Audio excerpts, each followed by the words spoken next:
السلام عليكم ورحمة الله وبركاته.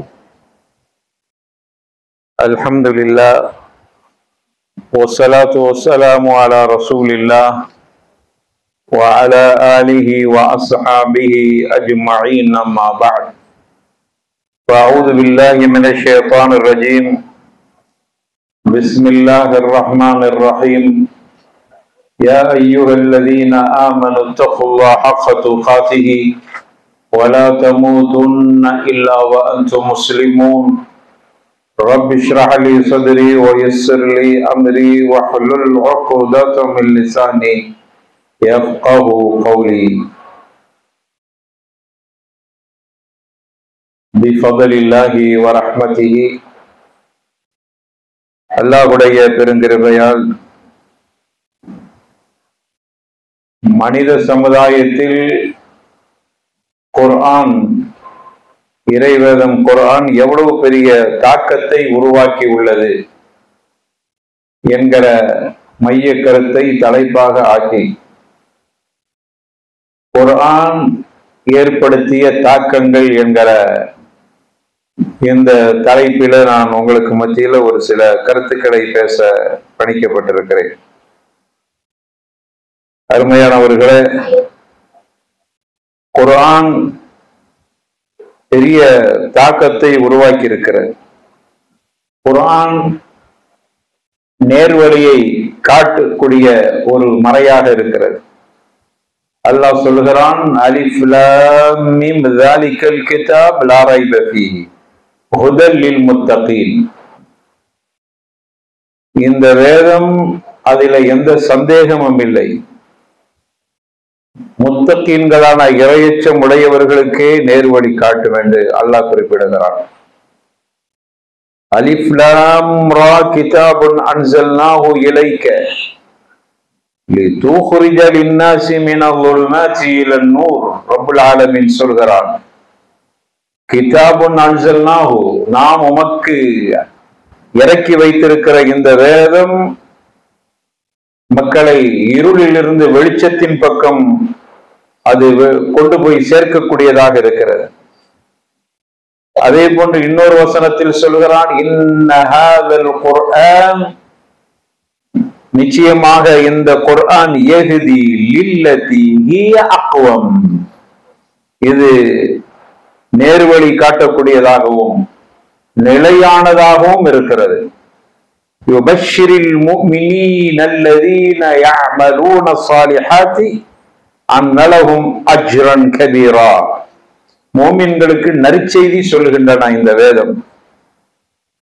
அவர்களுக்கு பிரம்மாண்டமான கூலி இருக்கிறது என்கிற நற்செய்தியை இந்த வேதம் சொல்கிறது என்று அல்லாஹ் 17வது அத்தியாயத்தில் 9வது வசனத்தில் சொல்லி காட்டுகிறான். இந்த வேதம் யாருக்கெல்லாம் பெரிய தாக்கத்தை உருவாக்கி இருக்கிறது என்றால், மனித வர்க்கத்துக்கு மட்டுமல்ல, ஜின் வர்க்கங்களுக்கும் பெரிய தாக்கத்தை உண்டாக்கி இருக்கிறது. நபிகள் நாயகம் ரசூலுல்லாஹி ஸல்லல்லாஹு அலைஹி வஸல்லம் அவர்கள் நபியாக அனுப்பப்பட்டு 13 ஆண்டு காலம் மக்காவுடைய வாழ்க்கை.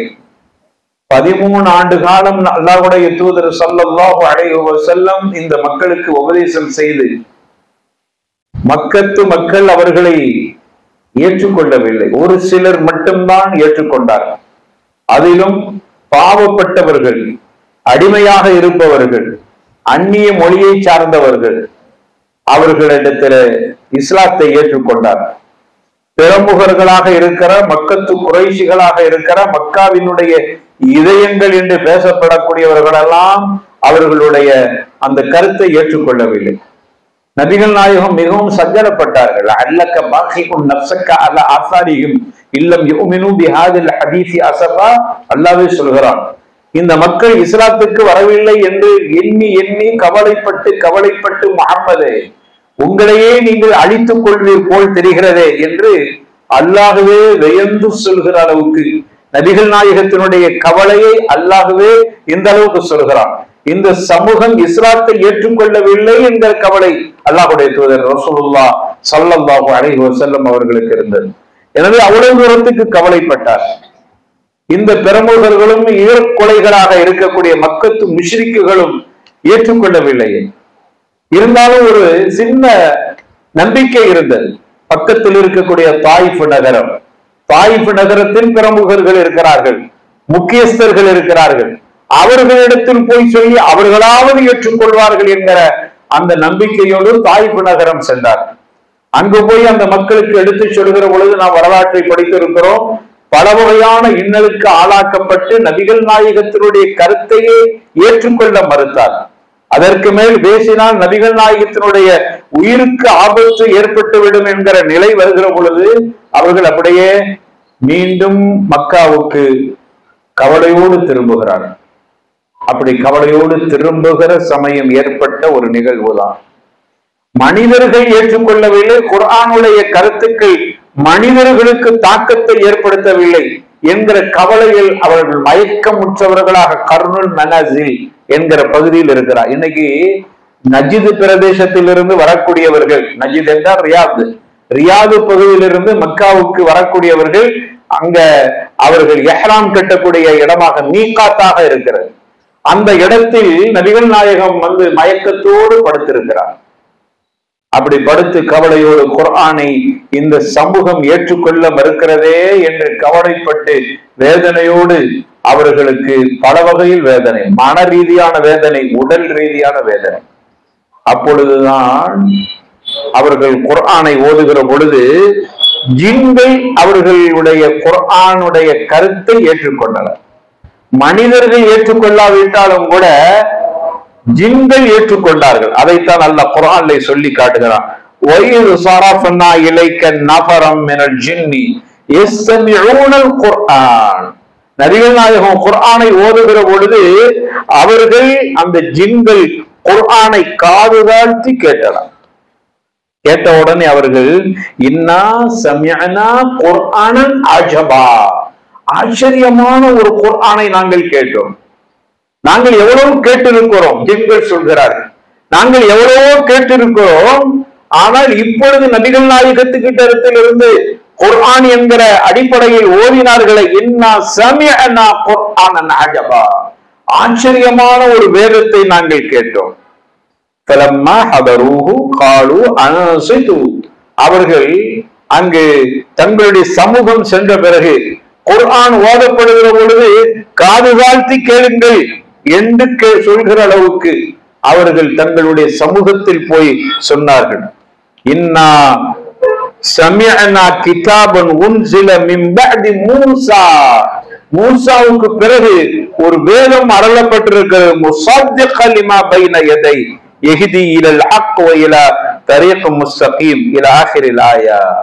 இந்த வசனங்களில் அல்லாஹ் ரப்பல் ஆலமீன் ஜின்களுக்கு எவ்வளவு பெரிய குர்ஆன் தாக்கத்தை உருவாக்கியது. முதல்ல மனிதர்களுக்கு தாக்கத்தை ஏற்படுத்துவதற்கு முன்னால் ஜின்களுக்கு மிகப்பெரிய தாக்கத்தை உண்டாக்கியது. இந்த குர்ஆனை கேட்டு ஆச்சரியப்பட்டு விட்டு தன்னுடைய ஜின் சமூகத்திடத்திலே போய் பேசுகிறார்கள். யா கௌமனா, அல்லாஹ் அதையும் குர்ஆன்ல 46 அத்தியாயம் 31 வசனத்துல சொல்லி காட்டுகிறான். யா கௌமனா, யா கௌமனா எங்களுடைய கூட்டமான ஜின் கூட்டங்களே, அஜீபு தாஇ அல்லாஹ் வ ஆமினு பிஹி யக்ஃபிர் லக்கும் மின் துனூபிக்கும் வ யஜ்ருக்கும் மின் அஸாபின் அலீம்.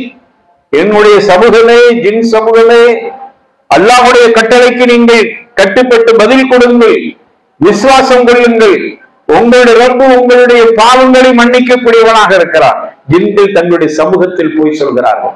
குர்ஆனுடைய வாசகம், ஒரு வாசகத்தை நபிகள் நாயகம் கவலையோடு ஓதுகிற பொழுது ஜின்கள் கேட்டு அவர்களுடைய ஜின்களுக்கு அவ்வளவு பெரிய தாக்கத்தை உருவாக்கி தங்களுடைய ஜின் சமூகத்திற்கு ஒரு பெரிய பிரச்சாரத்தை செய்ததை குர்ஆன் சொல்லி காட்டுகிறது. இப்படி குர்ஆன் மிகப்பெரிய ஒரு தாக்கத்தை உருவாக்கியது.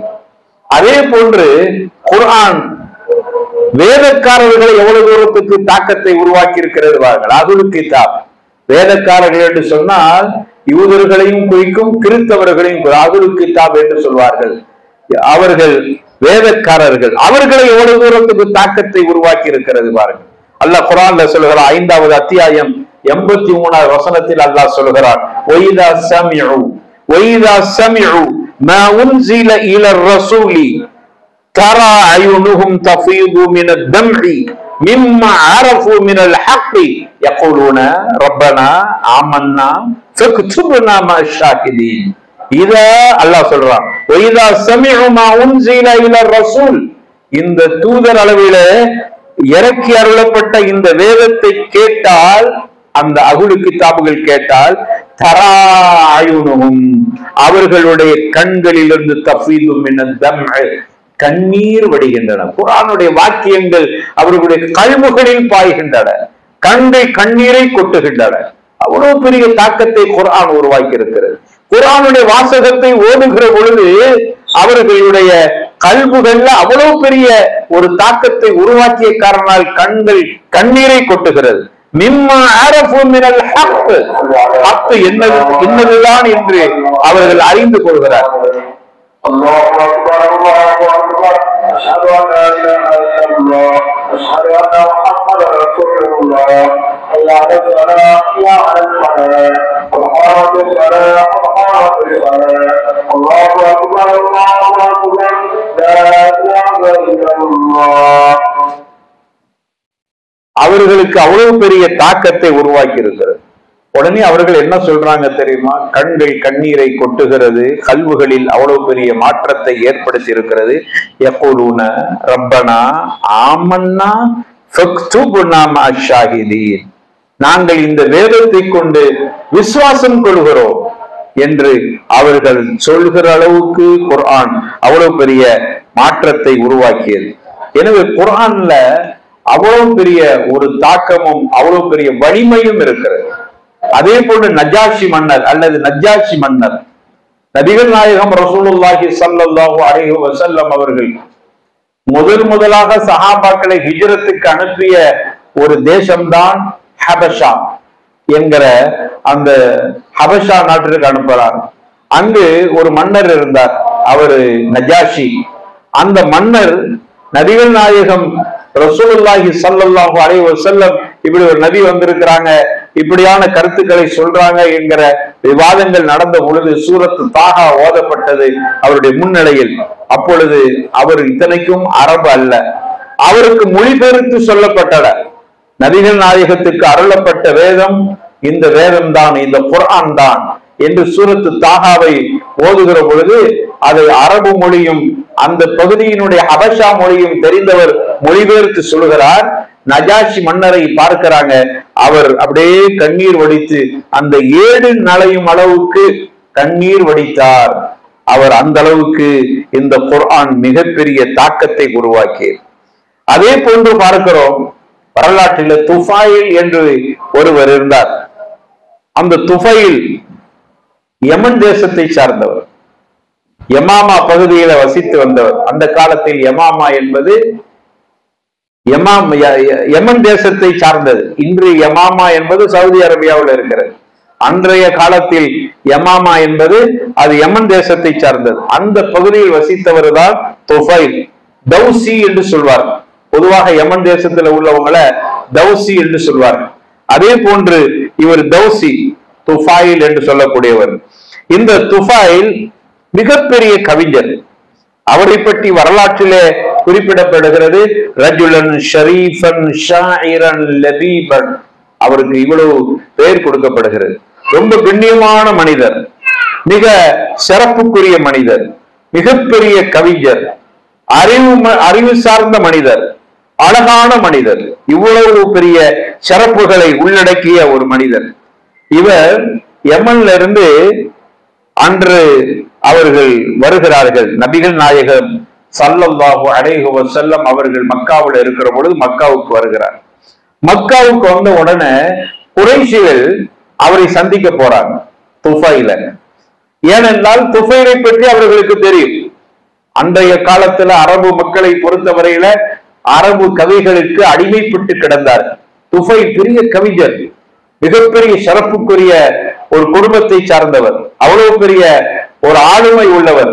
அவர் வருகிறார் என்று வரவேற்பு கொடுப்பதற்காக வேண்டி அந்த மக்கள் குறைஷிகளுடைய பிரமுகர்கள் எல்லாம் செல்கிறார். சென்று அவரை சந்தித்து வரவேற்பு கொடுத்து விட்டு ஒரு செய்தியை அழுத்தமாக பதிவு செய்கிறார். என்ன சொன்னார்கள் என்றால், நீங்க பெரிய கவிஞர், பெரிய அறிவாளி, புத்திசாலி, ஆனா எங்க ஊர்ல ஒருவர் இருக்கிறார், புதிதாக அவர் ஏதோ ஒரு மதத்தை சொல்கிறார், அவர் குழப்புகிறார் மக்களை. எங்களுடைய சமூகத்தை துண்டு துண்டாக உடைத்து விட்டார், எங்களுடைய கடவுளை ஏசுகிறார், எங்களுடைய முன்னோர்களை எல்லாம் தீயவர்கள் என்று சொல்கிறார் என்று நபிகள் நாயகத்தை பற்றி தவறான கருத்துக்களை எல்லாம் பதிவு செய்கிறார். எனவே அவரிடத்துல உஷாரா இருந்து கொள்ளுங்கள். அவருடைய வார்த்தைகள் ஒரு வார்த்தையும் உங்களுடைய காதுகளில் அது பட்டுவிடக்கூடாது. உங்களுடைய காதுகளில் ஒரு வார்த்தை பட்டாலும் அது மிகப்பெரிய மாற்றத்தை ஏற்படுத்திவிடும். எனவே உஷாராக இருந்து கொள்ளுங்கள் என்று சொல்லி அவரை எச்சரிக்கை செய்கிறார். அவரும் காதில பஞ்சு வைத்து அடைத்துக் கொண்டார். இவர்கள் சொல்வதை போன்று முகம்மதுடைய கருத்துக்கள் என்னுடைய காதில விழுந்துவிடக் கூடாது என்று நான் பஞ்சை அடைத்துக் கொண்டேன். அவரே பதிவு செய்கிறார், துஃபைல பஞ்சை அடைத்துக் கொண்டேன். நான் கஅபாவுக்குள் நுழைந்தேன். அப்பொழுது யதார்த்தமாக கஅபாவில் நான் ஒரு இடத்தில் நின்று வணக்கம் செலுத்தி கொண்டு இருக்கிற பொழுது என் பக்கத்தில் அவர்கள் எச்சரிக்க செய்த ஒரு மனிதர் நின்று ஏதோ ஓதி கொண்டு இருக்கிறார். அப்பொழுதுதான் சொன்னாங்க, இவர்தான் முகம்மது என்று. அவர் ஏதோ முணுமுணுக்கிறார். நான் காதில பஞ்சு வச்சு அடைச்ச காரணத்தால் என்னுடைய காதில் விழவில்லை. ஆனால் எனக்கு உள்ள ஒரு உள்ளத்தில் ஒரு மாற்றம், என் உள்ளத்தில் உள்ளம் பேசுகிறது என்னை பார்த்து. நீ பெரிய அறிவாளி, கண்ணியமானவன், இவர் எதை பேசட்டுவே, அவர் பேசியதெல்லாம் உன் கல்வியில் பெரிய தாக்கத்தை உருவாக்க போகிறதா? அவர் உணரக்கூடிய முட்டாள்தனமான கருத்தாக இருந்தால் அது முட்டாள்தனம் என்று ஒதுக்கி தள்ளி விடுவோம். ஒரு கால் அவர் சொல்வது நல்லதாக இருந்தால் சிந்தித்து பார்ப்போம். எனக்கு தான் புத்தி இருக்கிறது, எனக்கு தான் அறிவு இருக்கிறது, நான் தான் மிகப்பெரிய கவிஞர் ஆயிட்டு, எனக்கு தான் மொழி வளம் உள்ளவனாக இருக்கிறதே, சிறப்பு வளம் உள்ளவனாக இருக்கிறதே, கல்வி சார்ந்தவனாக இருக்கிறதே, சிறப்புக்குரியவனாக இருக்கிறதே, எல்லாத்தையும் நல்லதையும் கெட்டதையும் முடிவெடுக்கக்கூடிய ஆற்றல் மிக்கவனாக இருக்கிறதே அப்படின்னு எனக்குள் நான் பேசிக்கொண்டேன். எனவே லேசா என்னுடைய காதில் இருக்கிற பஞ்சை நீக்கினேன். என்ன சொல்றாரு கேட்போமே, அவ்வளவுதான். அவர் ஓதிய வார்த்தைகள் என்னுடைய காதில் உள்ள கல்வை அது மிகப்பெரிய பாதிப்பை உருவாக்கி. ஒரு சில வார்த்தைகளை தான் கேட்டேன். என்ன வார்த்தையை கேட்டேன், என்ன வசனத்தை கேட்டேன் என்று நாம் பதிவிட பார்க்க முடியவில்லை. ஆனால் குர்ஆனுடைய சில வாக்கியங்கள் அவருடைய காதில விழுந்த உடனே கல்வியில ஒரு பெரிய மாற்றத்தை கொடுத்து விட்டது. அதற்கு பிறகு நபிகள் நாயகம் தன்னுடைய வீட்டை நோக்கி சென்று விட்டார். நான் அதை கேட்டுட்டு எனக்குள்ளே சிந்திக்கிறேன், இன்னும் அற்புதமான கருத்தை எல்லாம் அவரு சொல்லிட்டு இருக்கிறார். அவர் ஓதியது கவிதை மாதிரியும் இல்லையே, ஆனால் ஆழமான கருத்து இருக்கிறது. அப்படியான கருத்தை இதுவரைக்கும் யாரும் சொன்னது இல்லையே, இதுவரைக்கும் இப்படிப்பட்ட கருத்தை கேட்டது இல்லையே, அவ்வளவு இனிமையான கருத்தா இருக்கிறது, என் இதயத்திலேயே ஒரு பெரிய மாற்றத்தை ஏற்படுத்தக்கூடிய கருத்தா இருக்கிறது என்று எனக்குள் நான் பேசிக்கொண்டேன். அந்த மனிதர் சென்று விட்டார். நானும் அவருக்கு பின்னாடியே சென்றேன். அவர் வீட்டுக்கே போய்விட்டு அவரிடத்தில் நான் பேசிவிட்டு இஸ்லாத்தையே ஏற்றுக்கொண்டேன். குர்ஆனுடைய ஒரு சில வரிகள் அவருடைய கல்வியில் எவ்வளவு பெரிய தாக்கத்தை உண்டாக்கி இருக்கிறது. இன்னைக்கு துஃபைல் அத்-தௌசி ரலியல்லாஹு அன்ஹு வரதா என்று சொல்லுகிற அளவுக்கு ஹதீசுகளை ரிவாயத்து பண்ணக்கூடிய ஒரு சஹாபியாக மாறிவிட்டார். எவ்வளவு பெரிய ஒரு அச்ச நிலையிலே வந்தார், எவ்வளவு பெரிய புத்திசாலி, எவ்வளவு பெரிய புலமை மிக்கவர் அரபு மொழியில. அவருடைய உள்ளத்தையே அது மாற்றி விட்டிருக்கிறது. அப்படியானால் குர்ஆன் எவ்வளவு பெரிய தாக்கத்தை சமூகத்தில் உருவாக்கி இருக்கிறது பாருங்க. பல போர்க்களங்களிலே சந்தித்து இருக்கிறார். அவ்வளவு பெரிய ஒரு மனிதர் கடைசியில யமாமா போர் என்கிற போரிலே அவர் ஷஹீதாக்கப்பட்டார். ஆக இப்னு ஹிஷாம் தங்களுடைய வரலாற்றில இதை பதிவு செய்யறாங்க. ஆக இப்படி அவர் மட்டுமல்ல, அவர் மட்டும் இஸ்லாத்தை ஏற்றுக்கொள்ளவில்லை, அவருடைய சமூகத்திற்கு போய் எடுத்து சொல்லி கிட்டத்தட்ட அவருடைய சமூகத்தில் 80க்கும் அதிகமானவர்கள் அவருடைய கருத்தை கேட்டு இஸ்லாத்தை ஏற்றுக்கொண்டார். அவ்வளவு பெரிய ஒரு சமூகத்தில் குர்ஆனுடைய ஒரு சில வரிகள் மாற்றத்தை ஏற்படுத்தி இருக்கிறது பாருங்க. இது வரலாற்று பூர்வமாக அறிவிக்கப்பட்ட செய்திகள். இப்னு ஹிஷாம் தங்களுடைய வரலாற்றில் இந்த செய்திகளை பதிவு செஞ்சிருக்கிறார். அது மட்டுமல்ல அருமையானவர்களை, குர்ஆன் அவ்வளவு பெரிய ஒரு தாக்கத்தை உருவாக்கி இருக்கிறது, அவ்வளவு பெரிய மாற்றத்தை உருவாக்கி இருக்கிறது. குர்ஆனுடைய வாக்கியங்கள் கலாமுல்லா, அல்லாஹுடைய வேதம். குர்ஆனை ஓதுகிற பொழுது அதனுடைய அர்த்தங்கள் நாம் புரிந்து ஓதுகிற பொழுது நம்முடைய கல்வியிலே பெரிய ராகத்தை உருவாக்கும், நம்முடைய இதயத்தில ஒரு பெரிய மாற்றத்தை உருவாக்கும், நம்முடைய சமூகத்தில் ஒரு பெரிய பரக்கத்தை உருவாக்கும். குர்ஆன் என்பது முபாரக், ஒரு பெரிய பரக்கத். குர்ஆனுக்கே பரக்கத் இருக்கிறது. குர்ஆனையே அல்லாஹ் பரக்கத் என்று சொல்கிறான். அப்படியான பரக்கத்து நமக்கு கிடைக்க வேண்டுமானால் குர்ஆனோடு நம்மை தொடர்பை ஏற்படுத்திக் கொள்ள வேண்டும். அப்படிப்பட்ட மாற்றத்தையும் தாக்கத்தையும் குர்ஆன் உருவாக்கி இருக்கிறது. அதே போன்று பாருங்கள், இன்னொரு செய்தி அனஸ் ரலியல்லாஹு அன்ஹு அறிவிக்கிறாங்க. இந்த செய்தி புகாரியில கூட பதிவு செய்யப்பட்டிருக்க 2464வது ஹதீஸாக. அந்த காலத்தில அரபுகள் விருந்து வைத்தார்கள் என்றால் மது விருந்து வைப்பாங்க. அந்த அளவுக்கு பிரபல்யமாக இருந்தது அரபுகளுடைய விருந்து என்றால். இன்னைக்கு அரபுகளுடைய விருந்து, இன்னைக்கு உள்ள பழக்கம், அரபுகளுடைய விருந்து என்றால் கஹுவா இல்லாத விருந்து இல்லை. விருந்து வச்சுப்பாங்க, கஹுவா வச்சிருப்பாங்க, ஷாஹி வச்சிருப்பாங்க. கஹுவாவும் ஷாஹியும் பிரதான விருந்துகளிலே பரிமாற்றப்படுகிறது. முதல்ல உள்ள போன உடனே அரபுகளுடைய விருந்து உபசரிப்புல முதல்ல உள்ள போன உடனே கொஞ்சம் கஹுவா ஊத்தி கொடுப்பாங்க. கஹுவான காப்பி கொட்டையும் அதே போன்று ஏலக்காய் போன்ற இது மாதிரியான சுக்கு இவைகள் எல்லாம் போட்டு திரிக்கப்பட்ட ஒரு பவுடர் மாதிரி வச்சிருப்பாங்க. அத பாலை கொஞ்சம் ஊற்றி அதை தயாரிக்கிறது தான் கஹுவா, அரபு கஹுவா. அந்த வீட்டுக்குள் நுழைந்தவுடன் முதல்ல நமக்கு கஹுவா ஊத்தி கொடுப்பாங்க சாப்பிடுறதுக்கு முன்னாடி. அதை குடிச்சு கொஞ்ச நேரம் பேசிட்டு இருக்கும்போது நல்ல பசிக்க ஆரம்பிச்சு. கஹுவாவுக்கு அப்படிப்பட்ட ஒரு தன்மை இருக்கிறது. நல்ல பசிக்க ஆரம்பிச்சு. அதுக்கு பிறகுதான் விருந்துல போய் அமர செய்வாங்க. விருந்து சாப்பிட்ட பிறகு அங்கு கொழுப்புகள் நிறைந்த பெரிய ஆடுகளை அல்லது பெரிய ஒட்டகங்களை அங்க வச்சிருப்பாங்க, நீங்க பார்த்திருப்பீங்க.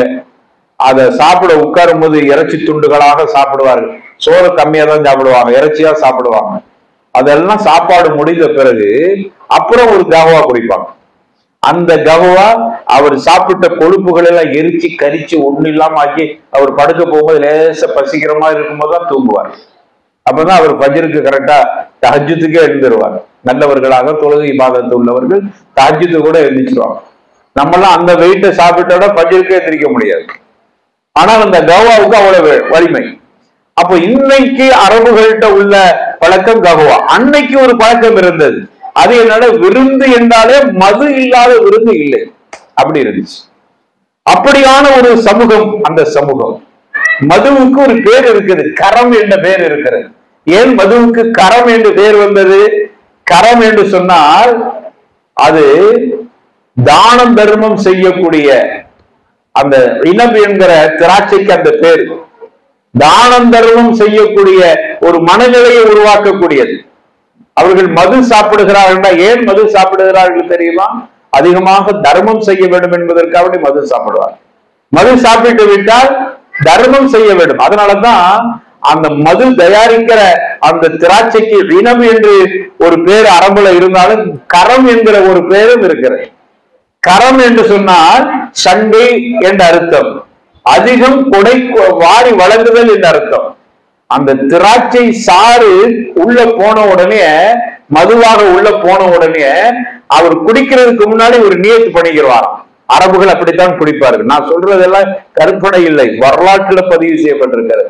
இப்னு ஹிஷாம் தன்னுடைய வரலாற்றுல, அவர்தான் வரலாற்றுல ஆதாரபூர்வமான வரலாற்றை பதிவு செய்ய. இப்னு ஹிஷாமுடைய வரலாறு தான் ஆதாரபூர்வமான வரலாறு. அதுல பதிவு செய்யப்பட்டிருக்கிறது. ரஹீக் மக்தும் கூட அங்கிருந்து பார்த்துதான் எழுதியிருக்கிறார். அவரு கூட அந்த வரலாறை ஷஃபி ரஹ்மான் முபாரக்ஃபூரி ரஹிமஹுல்லா அவரும் அந்த வரலாற்றில இருந்து செய்திகளை பதிவு செஞ்சிருக்கிறார். அப்ப அந்த வரலாற்றுல குறிப்பிடுறாங்க, அவர்கள் மது சாப்பிடுவதற்கு முன்னாடி அரபுகள் மது சாப்பிடுவதே இதற்குத்தான். மது சாப்பிடுவதற்கு முன்னால் ஒரு நியத்தை வைப்பார்கள். நான் என்கிட்ட இருக்கிற இந்த பணத்தை இவருக்கு நான் கொடுக்கணும், கொஞ்சம் இல்ல நிறைய கொடுக்கணும்னு ஆசைப்படுவார். அதுக்கு என்ன செய்யறது அப்படின்னு நினைச்சிட்டு மதுவை குடிச்சிருவார். மதுவை குடித்து விட்டால் எவ்வளவு பணத்தை கொடுத்தாலும் கூட அவருடைய மனசு தடுக்காது. அதனால கொடுத்துட்டு வந்த பிறகு தெளிவான பிறகு கவலைப்பட மாட்டார், நினைச்சதே செய்து விட்டோம். ஆனால் இவ்வளவு பணம் கொடுக்கணும்னு நினைச்சிருப்பார், மது சாப்பிடாட்ட கொடுக்க மனசு வராது, கொஞ்சம் பணத்தை தான் கொடுக்க முடியுமா. அதனாலேயே அரபுகள் அதை குடித்தார், அதனாலேயே அதுக்கு கரம் என்ற பெயர் வந்து விட்டது. பாருங்க எவ்வளவு பெரிய வரலாற்று செய்தி பாருங்க. அப்போ இப்படிப்பட்ட ஒரு மது சாப்பிடுறதுல கூட இங்க உள்ளவன் மது சாப்பிடுறது ஒண்ணுமே இல்லை, அவனுக்கு எந்த சிந்தனையும் இல்லை. ஆனா அரபுகள் மது சாப்பிடுறது இவ்வளவு பெரிய வரலாற்று பின்னணி இருக்கு. அதனாலதான் அல்லாஹ் மதுவையும் சூதாட்டத்தையும் சொல்கிற பொழுது இசுமுகமா அதனுடைய ரெண்டையும் அல்லாஹ் தெளிவுபடுத்துகிறான். அந்த மதுவிலையும் சூதாட்டத்திலும் இரண்டிலுமே அதனுடைய பாதிப்பு அதிகமாக சில பயன்கள் இருக்கத்தான் செய்கிறது என்று சொல்றாங்க. அதுக்குத்தான் இந்த விரிவுரை எழுதுறாங்க. என்ன பயன் இருக்கிறது மதுவிலையும் எதிரையும், என்ன பயன் இருக்கிறது? சூதாட்டம் அப்படித்தான். எதற்கு சூதாடுவார்கள் தெரியுமா? அரபுகள் சூதாடி அதன் மூலமாக வரக்கூடிய அந்த பொருளாதாரத்தை கொண்டு போய் ஏழைகளுக்கு தர்மம் செய்வார், அதனாலேயே சூதாட்டத்தை செய்வார். அதனாலதான் அல்லாஹ் ரப்பல் ஆலமீன் சொல்கிறான், இதில் ஒரு சில நன்மைகள் இருக்கிறது, ஆனா அதனுடைய தீங்கு அதிகமா இருக்குது, அதனாலதான் தடை செய்யப்பட்டிருக்கு அல்லாஹ்வே குர்ஆன்ல அதை சுட்டி காட்டுகிறான். வரலாற்று ஆசிரியர் இந்த சம்பவத்தை எழுதுறாங்க. சரி, இப்படி மது விருந்து என்பது அரபுகள்கிட்ட உண்டான ஒரு பழமையான விருந்து. அப்படியான பழமையான விருந்துல அன்னைக்கு விருந்து நடக்கிறது. அனஸ் இப்னு மாலிக் சொல்றாங்க, நான் அந்த விருந்தில மது ஊற்றி கொடுப்பதற்கு நான் சென்றேன். இந்த மதுவை அரபுகள்கிட்ட இப்படி ஒரு பழக்கம் இருந்துச்சாம். மதுவை வாங்கி அவர்களே ஊற்றி குடிப்பது அவர்களுக்கு ரசனையா இருக்காது. மதுவை இன்னொரு ஆள் ஊற்றி கொடுக்க அதை வாங்கி குடித்த. இன்னைக்கு காவா அப்படிதான். அங்க இருக்கும் காவா, அங்க எல்லாமே இந்த காவா குடிக்கிறதுக்கு ஒரு சுண்டை வச்சிருப்பாங்க. அந்த சுண்டுல இப்படி பக்கத்துலதான் ஊத்தி குடிக்க மாட்டாங்க, சுப்பு காவா அப்படிம்பார். பக்கத்துல உள்ளவரை பார்த்து சுப்பு காவா, எனக்கு காவாவை ஊத்து, பக்கத்துல ஊத்தி கொடுப்பாரு. சரி, அவருக்கு திமிரு இப்படி சொல்றாரு, அப்படி இல்லை. அவரு குடிக்கும் போது இவர் ஊத்தி கொடுப்பாரு. அவங்களுக்குள்ள என்னன்னா, அவரே ஊற்றி குடிப்பதை விட பிறர் ஊற்றி குடித்தால் அதில் ரசனை. அரபுகள்கிட்ட அப்படி ஒரு பழமை. இது மதுவிலையும் அப்படி இருந்தது. மாற்றம், சின்ன ஒரு மாற்றம். குர்ஆன் சொன்னதால் மாறிக்கொண்டார்கள், அவ்வளவுதான். சரி, மதுவை ஊற்றி கொடுப்பதற்காக நியமிக்கப்பட்டவர்களில் நானும் ஒருவர். வந்திருக்கிறவர்களுக்கெல்லாம் மது பெரிய பெரிய பீப்பாயில் வைக்கப்பட்டிருக்கிறது. தோல் துருத்திமாங்கல்ல, தோல் பைகளில் வைக்கப்பட்டிருக்கு. ஒட்டகம் இருக்குது பாருங்க, ஒட்டகத்தை அறுத்துட்டு அந்த தோலை பதனிடுவாங்க, அதை பக்குவப்படுத்துவாங்க. பக்குவப்படுத்திய பிறகு அதை பை மாறி தயாரிச்சிருவாங்க. இன்னும் கிராமப்புற அரபுகள்கிட்ட அந்த தோல் பை இன்ன வரைக்கும் அவர்களுடைய வழக்கத்தில் இருக்கிறது. கிராமப்புற அரபுகள்கிட்ட பார்த்தா வச்சிருப்பாங்க. அவர்கள் ஒட்டக தோலை வச்சிருப்பாங்க, பெரிய பையா இருக்கும். அதே போல ஆட்டு தோல்ல அவர்கள் செஞ்சிருப்பாங்க. நபிகள் நாயகம் சொன்னாங்க, ஆடு செத்து போனாலும், ஒருவர் ஆடு செத்து போயிடுச்சு, அதை நினைச்சாரு இழுத்துட்டு போய் எங்கேயாவது போடலான்னு போறாரு. செத்து போன ஆடு நஜீஸாயிக்க இழுத்துட்டே போறாரு. அப்ப நபிகள் நாயகம் கேட்கிறாங்க ஸல்லல்லாஹு அலைஹி வஸல்லம், ஏன்பா இந்த ஆட்டை இழுத்துட்டு போறீங்க, செத்து போயிடுச்சு யார சொல்லலாம், செத்து போனா என்ன, அந்த தோலை உரிச்சிட மாட்டீங்களா? தோலை உரிச்சு அதை நீங்க பக்குவப்படுத்தி விட்டால் அதை பயன்படுத்திக் கொள்ளலாமே அப்படின்னா. செத்து போன தோலையா, அது நஜஸ் இல்லையா? இல்லை, நீங்கள் அதை பதப்படுத்தி விட்டால் அது நஜஸ் இல்ல, சுத்தம்டா ரசூலுல்லாஹி ஸல்லல்லாஹு அலைஹி வஸல்லம் சொன்னாங்க. சஹீஹ் புகாரில பதிவு செய்யப்பட்டிருக்கிறது. அப்போ அந்த தோல் பை தான் அவர்களுடைய வளமை. தோல் பைகள் நிறைய அங்கு மதுக்கள் பீப்பாயில அடைக்கப்பட்டிருக்கிறது. ஆனாலும் கூட ஊற்றி கொடுப்பதற்கு அனஸ் மாதிரி உள்ளவங்க அங்க நிக்கிறாங்க. அப்படி ஊற்றி கொடுத்து கொண்டு விருந்துக்கு எல்லாருமே வந்துட்டாங்க. மது ஊற்றி கொடுக்கிற சந்தர்ப்பம் அப்படியே ஊத்திக்கிட்டே இருக்கும்போது அங்கிருந்து ஒருவர் வருகிறார். வந்து சொல்றாரு, முனாதிய யுனாதி அலா இன்னல் ஹம்ர. வெளியே பார்த்துட்டார், மது விருந்து நடக்குது, ஊத்தி கொடுத்துக்கிட்டே இருக்கிறாங்க. மதுவா பீப்பாயில இருந்து அள்ளி அள்ளி கொடுக்குறாங்க. வந்தவர் வெளியே நின்னுட்டு சொல்றாரு, அலா இன்னல் ஹம்ர கது ஹுர்ரிமத் அப்படின்றார். ஒரே வார்த்தை தான், அலா இன்னல் ஹம்ர கது ஹுர்ரிமத். சத்தம் போட்டு 2 தடவை 3 தடவை சொல்றாரு, அலா இன்னல் ஹம்ர கது ஹுர்ரிமத், அலா இன்னல் ஹம்ர கது ஹுர்ரிமத். அறிந்து கொள்ளுங்கள், இந்த மது இருக்கிறதே அது திட்டமாக அது தடை செய்யப்பட்டு விட்டது. அரபு இலக்கணத்துல சொல்லுவாங்க, இறந்த கால விடை சொல்லுல கது என்கிற ஹர்ஃப் நுழைந்து விட்டால் அது உறுதியாக திட்டமாக என்கிற அர்த்தத்தை கொடுக்குவான். அவர் அதே மாதிரி சொல்றாரு, அலா இன்னல் கம்ர கது ஹுர்ரிமத் அப்படின்ட்டு, திட்டமாக அது தடை செய்யப்பட்டிருக்கு. அவ்வளவுதான். இந்த வார்த்தையை கேட்ட உடனே இந்த விருந்தை யாரு ஏற்பாடு செஞ்சிருக்கிறா? அபூ தல்ஹா ஏற்பாடு, பெரிய பணக்காரர் அபூ தல்ஹா தான் மது விருந்தை ஏற்பாடு செஞ்சிருக்கிறார். அவருடைய காதுக்கு போகுது, மது தடை செய்யப்பட்டிருக்கு. அனஸ் போய் சொல்றாங்க, இப்ப நான் மதுவை ஊத்தி கொடுத்துட்டு இருந்தேன், விருந்தாளிகள் அவ்வளவு பேர் வந்திருக்கிறா, பீப்பாய் நிறைய மது இருக்குது, இங்க இருந்து ஒரு மனிதர் குடி சொல்றாரு தடை செய்யப்பட்டு விட்டது என்று, என்ன செய்யறதுன்னா ஒண்ணும் சொல்லல. அப்படியா சொன்னார் அவரு, அவ்வளவு மதுவையும் நீங்க அப்படியே கொட்டி விடுங்க அப்படின்ட்டான். எங்க சாலைகளிலே கொட்டி விடுங்கள், சாலைகளிலே ஊற்றப்பட்டன. அப்படியே அங்கு சாலை முழுக்க மதுவாக ஓடியது, மதுவாறு ஓடியது. உடனே அவர்களுக்கு இன்னமல் ஹம்ரு வல் மைசூர் என்கிற அந்த ஒரு வசனம் அவர்கள் அப்படி கட்டுப்பட வைக்க வேண்டும். இப்பதானே சொல்றாரு, இவ்வளவு மது பரவாயில்ல குடிங்க, குடிச்ச பிறகு அப்புறம் விசாரிச்சுட்டு பார்த்துக்கிறோம் சொல்லவில்லை. குர்ஆன் தடுத்து விட்டால் அப்படியே கட்டுப்பட்டார். குர்ஆனுடைய ஒரு வார்த்தை, வந்திருக்கிற விருந்தாளிகள் என்ன நினைப்பார்கள் அதை பற்றி கவலை இல்லை. குர்ஆன் அல்லாஹ் கலாமுல்லா ரசூலுல்லா சொன்னாங்க, முடிஞ்சது, அவ்வளவுதான். சமிஅனா வஅதஅனா, மதுவை ஊற்றி விட்டாங்க. உலமாக்கள் அதுல இருந்து ஒரு சட்டம் எடுக்கிறாங்க, ஃபிக்ஹ் சட்டம். என்னுடைய தலைப்புக்கு தாண்டி இருந்தாலும் செய்திகள் உங்களுக்கு கிடைக்கட்டுமே என்று சொல்றேன். மது நஜஸா நஜஸ் இல்லையான்னு ஒரு சட்டம் எடுக்கிறான். மது நஜஸா நஜஸ் இல்லையா? நஜஸா நஜஸ் இல்லையா? நஜஸா நஜஸ் இல்லையா? எங்க குடிக்கிறது ஆரம்பங்கிற நஜஸா நஜ என்னங்க பேசுறீங்க அப்படின்னு கேட்காதீங்க. நஜஸா நஜஸ் இல்லையா? அறிஞர்கள்ட்ட கருத்து வேறுபாடு. ஒரு சில அறிஞர்கள் நஜஸ்ங்கிறாங்க, பல அறிஞர்கள் அதிகமான நஜஸ் இல்ல, அது குடிக்கிறது ஹராம், நஜஸ் இல்ல. எதை வச்சு நஜஸ் இல்லைங்கிறாங்க? இந்த ஹதீஸ், இத மாதிரி ஹதீஸ் நிறைய இருக்கு. எதை வச்சுன்னா, மதுவை கொட்டி விட சொன்னார்கள், கொட்டினார்கள். அந்த பாத்திரத்தை மது இருந்துச்ச அதை கழுவ கூட சொல்ல இல்லை. நஜஸா இருந்தா கழுவ சொல்லி இருப்பாங்களே. அது மட்டுமல்ல, அது சாலைகள்ல ஊட்டோடு பிறருக்கு நஜஸா இருந்தா அடுத்தவங்க ஆடையில பட்டிருந்தா அது துளைக்க கூடாது. அப்ப மதுவை பொறுத்தவரையில மது தன்னையே நஜஸ் இல்ல, அது உள்ள ஏற்றி உள்ள போறது ஹராம், அவ்வளவுதான். அதனால எல்லா ஹராமும் நஜஸ்ன்னு புரிஞ்சுக்கிற வேண்டாம். எல்லா ஹராமும் நஜஸா இல்லை, ஆனா நஜஸ் எல்லாமே ஹராம், அதை மறந்துடாது. எல்லா ஹராம் நஜஸ் இல்லை. அப்ப நம்ம இந்த ஹதீஸ் அவ்வளவு, இந்த குர்ஆனுடைய தாக்கத்திற்கும் இந்த ஹதீஸை கொண்டு வர முடிகிறது. குர்ஆன் சொல்லிவிட்ட பிறகு அதற்கு பிறகு ஒரு மாற்றுக்கிறதுக்கே இடமில்லை. குர்ஆன் ஒரு வாக்கியத்தை சொல்லிவிட்டால், ஒரு கட்டளையை சொல்லிவிட்டால், எனக்கு இவ்வளவு விருந்தாளிகள் வந்தால் என்னை அசிங்கப்படுத்தப்பட்டவனாக மாறிவிடுவேனே என்றெல்லாம் கவலைப்படவில்லை அபூ தல்ஹா. அதை பற்றி கவலை இல்லை. அல்லாஹ் சொல்லிட்டான், என்று கட்டுப்பட்டார்கள் அப்படின்னு எடுக்கிற இந்த ஹதீஸ்ல மது நஜஸா நஜஸ் இல்லையா என்கிற சட்டத்தையும் எடுக்கிற அளவுக்கு உண்டான ஒரு ஹதீஸ் இது. சஹீஹுல் புகாரியில இந்த செய்தி பதிவு செய்யப்பட்டிருக்கிறது.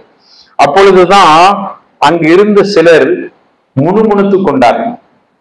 என்ன முணுமுணுத்து? மது விருந்து நமக்கு கிடைக்காம போச்சேன்னு முணுமுணுக்கையில எப்படி பாருங்க, நம்மள என்னடா சரியான நேரத்துல இப்படி போட்டு உடைச்சிட்டார, நம்ம கொஞ்சம் தாமதமா அவ்வளவு பேரும் குடிச்சிருக்கலாம். கொஞ்சம் தாமதமா அலா இன்னல் ஹம்ரகது ஹுர்ரிமத்னு சொல்லி இருந்தா நம்ம எல்லாம் அதை குடிச்சிருக்கலாம். குடிச்ச பிறகு தடை செய்யப்பட்ட பரவாயில்லை அப்படின்னு நம்ம எல்லாம் நினைப்போம்ல, அப்படி யாருமே நினைக்கவில்லை. ஆனால் ஒரு விஷயத்தை முணுமுணுத்தார்கள். என்ன முணுமுணுத்தாங்கன்னு தெரியுமா? அப்படியானால் கொஞ்சம் முன்னாடி குடிச்சவங்களுடைய நிலை என்ன அப்படின்னு கவலைப்பட்டாங்க. எப்படி? இவர் சொல்வதற்கு முன்னால் தடை செய்யப்பட்டு விட்டது அவரு செய்தியை கேட்டுட்டு இங்க சொல்றதுக்கு எவ்வளவு நேரம் ஆயிருக்குது, அப்படி சொல்வதற்கு இவ்வளவு காலதாமதம் ஆயிருக்குற, அதுக்கு முன்னாடி சற்று முன்பு குடித்தாரு, அவருடைய நிலை என்ன? அதை முணுமுணுத்தார். நல்லதா போச்சு, அவன் குடிச்சுட்டா எனக்கு கிடைக்கலையா? அப்படி இல்ல, எனக்கு கிடைக்கலையேங்கிறது அல்ல, அல்லது குடிச்சவர் நான் குடிச்சிட்டேன், உனக்கு முன்னாடி எனக்கு செய்தி லேட்டா கிடையாது, எனக்கு நல்லதா போச்சு குடிச்சிட்டேன் அப்படின்னு இல்ல. நான் குடிச்சிட்டேன், இப்ப எனக்கு என்ன? அவர் குடித்து விட்டார், அவருடைய நிலை என்ன? அப்புறம் ஒரு வசனத்தையும் அல்லாஹ் இறக்கிட்டார். சூரத்து மாயிதா 5வது அத்தியாயம் 93வது வசனம். லைஸ அலல்லதீன ஆமனு வ அமிலு ஸாலிஹாத் ஜுனாஹுன் ஃபீமா தஇமு. ஈமான் கொண்டவர்கள், நல்லமல் புரியக்கூடியவர்கள், இதற்கு ஒரு செய்தி வருவதற்கு முன்னால் புசித்தார்களே, பொதுவா சொல்லிட்டான்ல, மதுன்னு மட்டும் இல்ல, அவர் தடை செய்யப்பட்ட மாமிசத்தை தின்னாலும் சரி, பின்னாடி தடை செய்யப்படுது. அதுக்கு முன்னாடி ஒண்ணுமே சொல்லாம இருந்திருக்கும் மார்க்கம், அவர் சாப்பிட்டு இருப்பார். அவருக்கெல்லாம் சேர்த்து பதில் சொல்லுகிறது குர்ஆன். இதற்கு முன்னால் யாரெல்லாம் தடை செய்யப்பட்டதை புசித்து இருந்தார்களோ அவர்கள் மீது குற்றம் இல்லை. அல்லாஹ் ஒரு தீர்ப்பை வசனத்தை இது கவலைப்படுறாங்க. ரசூலுல்லாஹ்வுக்கு செய்தி கிடைக்கிறது. உடனே ரசூலுல்லாஹ்வும் கவலைப்படுறாங்க. இந்த மக்களுக்கு என்ன பதில் சொல்றது? மதுவை கொஞ்சம் முன்னாடி சாப்பிட்டவங்களுடைய நிலை என்ன ஆகுவது என்று கவலைப்படுகிறார்களேங்கும் போது அல்லாஹ் வசனத்தை இறக்கி லைஸ அலல்லதீன ஆமனு வ அமிலு ஸாலிஹாத்தி ஜுனாஹ் ஃபீமா தஇமு. அவர்கள் புசித்த விஷயங்களில் அதில் எந்த ஜுனாஹும் குற்றமும் இல்லை அப்படின்னு அல்லாஹ். லைஸ ஜுனாஹ், குற்றமே இல்லை, பாவமே இல்லை. செய்தி கிடைத்த பிறகு குடித்தால்தான் தடை, அதில்தான் குற்றம் இருக்கிறது என்ற வசனத்தை நாம் பார்க்கிறோம். எனவே அருமையானவர்களே, குர்ஆன் அவ்வளவு பெரிய தாக்கத்தை உருவாக்கியது. சரி, இது ஆண்கள்கிட்ட. பெண்கள்கிட்ட என்ன தாக்கத்தை குர்ஆன் உருவாக்கியது? பெண்களுக்கு உருவாக்கிய உம்மு சலமா அறிவிக்கிறாங்க, ரலியல்லாஹு அன்ஹா வரலாக. குர்ஆன் வசனம் யுதுன்னீன அலைஹின்ன மின் ஜலாபிபிஹின்.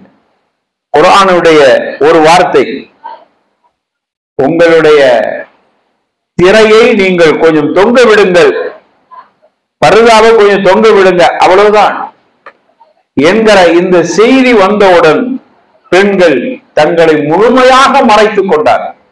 முழுமையாக மறைத்துக் கொள்கிற அளவுக்கு குர்ஆன் அவ்வளவு பெரிய தாக்கத்தை பெண்களுக்கு மத்தியில் உருவாக்கியது. நம்முடைய ஹிஜாபை சரி செஞ்சுக்கிறோம், உடனே தங்களை மாற்றிக்கொண்டார். இப்படி இந்த செய்தி கூட அபூதாவுதுல 4101வது ஹதீஸாக பதிவு செய்யப்படுகிறது. எனவே அந்த அளவுக்கு குர்ஆன் பெரிய ஒரு மாற்றத்தை உருவாக்கி இருக்கிறது அருமையானவர்களே. அதே போன்று இன்னொரு செய்தி சஹீஹ் புகாரியில பதிவு செய்யப்பட்டிருக்கிறது. ஒரு முறை ஒரு நபி தோழர் அவர் ரசூலுல்லாவை சந்திக்க வருகிறார். அப்ப சந்திக்க வருகிற பொழுது அவர் வந்ததனுடைய நோக்கம், அவர் ஒரு நோக்கத்துக்காக வர்றார். அவருடைய நோக்கம் அங்கு நபிகள் நாயகத்திட்ட இருக்கக்கூடிய ஒரு குற்றவாளிய, அவர்கள் குற்றவாளின்னு பிடிச்சு வச்சுக்கிறாங்க. அவங்கள, அந்த கைது செய்யப்பட்டவரை, பிணை கைதியா இருக்கிறவரை இவங்க ஜாமீன் எடுத்துட்டு போறதுக்காக வர்றார். அப்படி வந்தவர் ஜுபைர் இப்னு முத்இம். அவர் வந்ததுக்கு காரணம், மக்காவாசி ஒருவரை பிடித்து சிறை பிடித்து வச்சிருக்கிறாங்க. அவரை ஏதாவது தொகை கொடுத்து ஜாமீன் எடுத்துட்டு போக வேண்டும் என்பதற்காக வந்திருக்கிறார். வரும்போது மகரிபுடைய தொழுகை. அப்ப வந்து அங்க நிக்கிறாரு, மக்கள்கிட்ட கேட்கிறார், எங்க நபிகள் நாயகம் எங்க, உங்க முஹம்மதை பார்க்கணும், அவரை ஏதோ எங்கள்ல ஒரு கைதியை வச்சிட்டு இருக்கிறாரு, அவரை கொஞ்சம் நான் கொஞ்சம் பணத்தை கொடுத்துட்டு அவரை கூட்டிட்டு போக வந்திருக்கிறேன் அப்படின்னு. அப்ப அவங்க சொன்னாங்க, இல்ல இப்பொழுது அவர் அனுப்ப மாட்டாங்க, நபிகள் நாயகம் தொழுகைக்காக வேண்டி மகரிபு தொழுகைக்காக வேண்டி போறாங்க, அது மகரிபு தொழுகை. இந்த கைது செய்யப்பட்டவர் பத்ர் போர்க்களத்தில் கைதியாக, பிணை கைதியாக கொண்டு வரப்பட்டவர். அப்போ என்ன செய்யறது, மகரிபு தொழுகை முடிகிற வரைக்கும் அவர், நான் மதீனாவுடைய பள்ளிவாசல் அந்த வாசல்லையே நின்று கொண்டிருந்தேன், ஜுபைர் சொல்றாங்க, நின்று கொண்டிருந்தேன். அப்படி நின்று கொண்டு இருக்கும்போது தொழுகை நடக்கிறது, மகரிபு தொழுகை. நபிகள் நாயகம் சூரத்து தூரை ஓதுகிறார். வந்தவர் பிணை கைதிய ஜாமீன் எடுத்துட்டு போக வந்திருக்கிறார். அவருடைய நிலையை பாருங்க. நபிகள் நாயகம் ஸல்லல்லாஹு அலைஹி வஸல்லம் சூரத்து தூர ஓதுறாங்க. அதுல ஒரு வசனம், அம் குலிகு மின் கைரி ஷைஇன் அம் ஹுமுல் காலிகூன் அம் கலகுஸ் ஸமாவாதி வல் அர்த பல்லா யூகினூன் அம் இன்தஹும் கஸாயினு ரப்பிக அம் ஹுமுல் முஸைத்திரூன். அவ்வளவுதான். இந்த இது எங்க வருது? சூரத்து தூர்ல 52ல 35 அந்த வரிசையா மேல இருந்து அப்படியே பார்த்துக்கிட்டே வாங்க. இதைத்தான் நான் கேட்டேன், என்னுடைய காதால் கேட்டேன். அவ்வளவுதான். இதுல அல்லாஹ் என்ன சொல்றான்? அல்லாஹ் கேட்கிறான், சொல்ல இல்ல கேட்கிறான். அம் குலிகு மின் கைரி ஷைஇன் அம் ஹுமுல் காலிகூன்.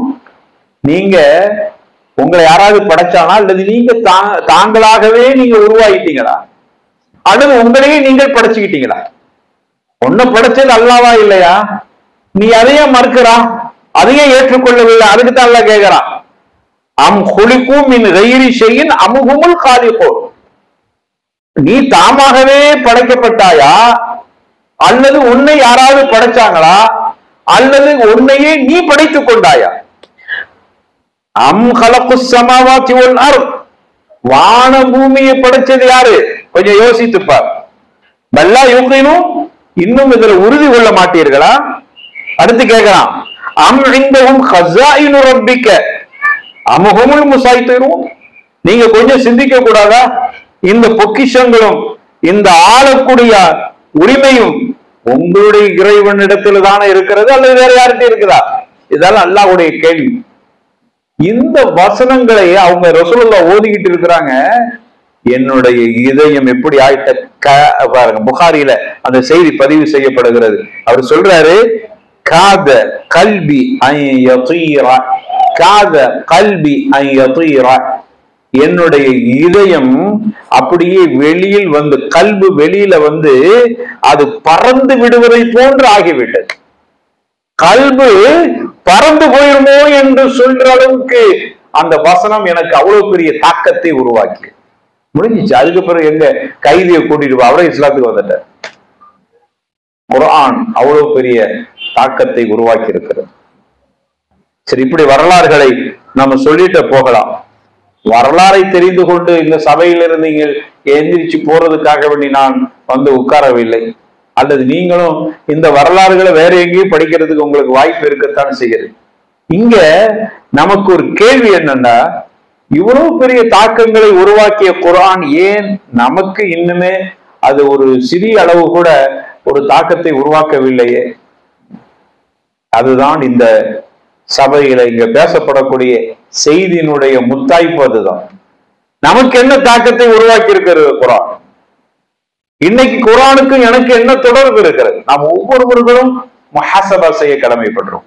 நாம் ஒவ்வொருவர்களும் நம்மை பற்றி சுய பரிசோதனை செய்ய கடமைப்படுறோம்.